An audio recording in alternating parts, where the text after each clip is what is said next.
My name is Melissa Trimmer, and I'm the corporate chef here at the Dawn Foods Innovation Studio. Today we're going to make peach and cheesecake Danish. This is a great summertime treat that's super delicious year-round. I'm going to start with this really lovely piece of Danish dough. You have a couple of options of how to get there. You could start with our Dawn Exceptional Danish mix, mix it up according to manufacturer's instructions, and laminate with Bakery Essentials roll and margarine. Sheet it down and use it. Option 2 is our Dawn Danish dough slabs. Simply retard overnight in the cooler and then sheet down to your desired thickness the next morning. I'm going to shape these Danishes oversized so you can see the gorgeous shape and fruit, so they'll be 6x6 squares. If you like a different size Danish, simply use the same technique and adjust sizing yourself.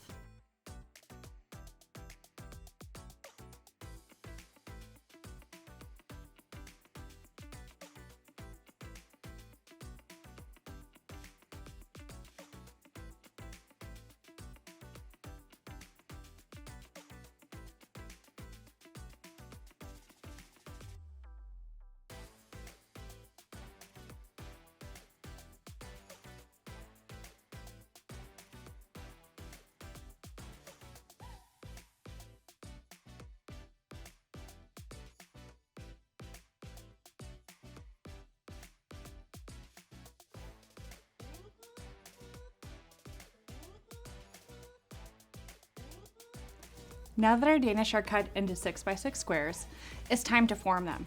This shape is super fun. I love to call it a snowflake, but the key is that we don't shape them on the surface. We've got to put them on the pan first because they're really, really fragile once they're formed. So we'll go ahead and do that now.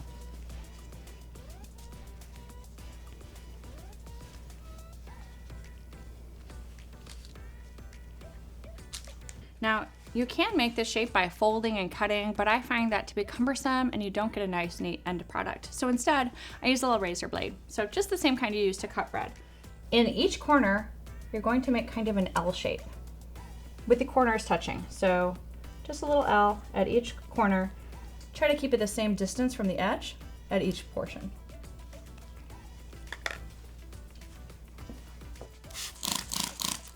A little spritz of water will help the dough stay together.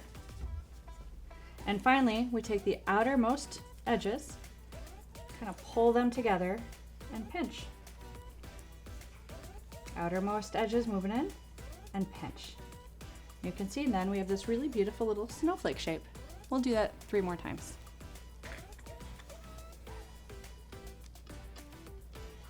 So again, these edges, just try to keep them as even as you can. I'm cutting these about 1/2 inch or so away from the edge. Now, the thickness of this outer edge depends on how big the pastry itself is. So if you're making a smaller pastry, you would simply cut a smaller strip.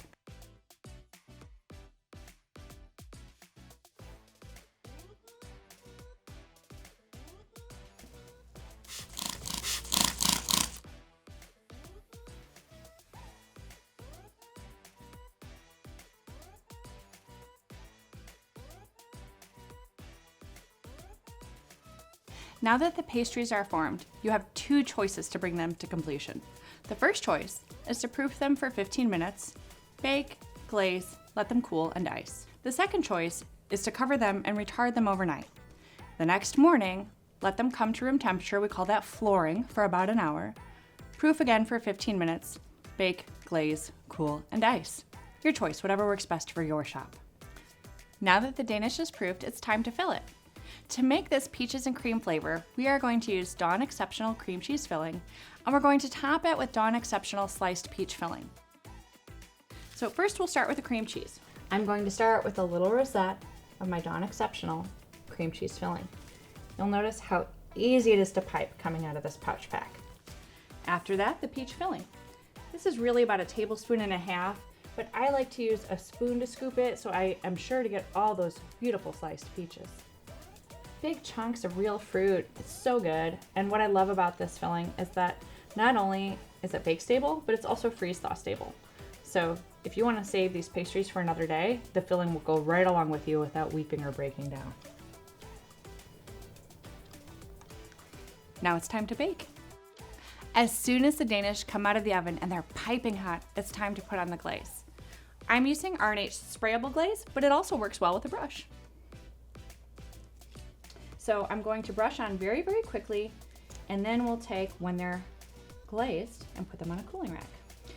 So I want you to notice how I am glazing this with the side of my brush. That's because the brush holds the most liquid that way. Look, if I turn the brush upright, very little glaze comes off, and I would have to go over this over and over and over again. But if I hold the brush sideways with my bowl tilted, it has so much more product. It has enough for half the Danish.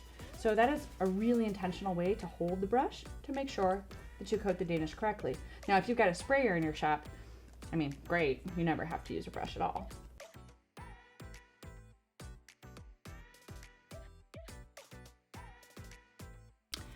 At this point, you can either cool the Danish in the pan, and that's fine. The optional version is to take them and move them onto a cooling rack. This makes sure that nice bottom crust stays crispy while the top is soft and delicious with the glaze. Look how easy these Danish release from my Bakery Essentials parchment paper.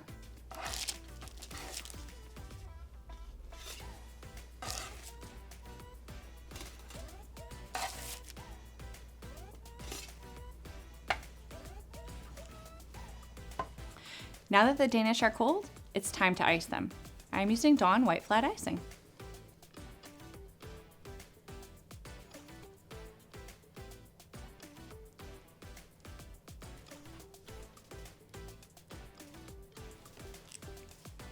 For more pastry inspiration, visit us at dawnfoods.com.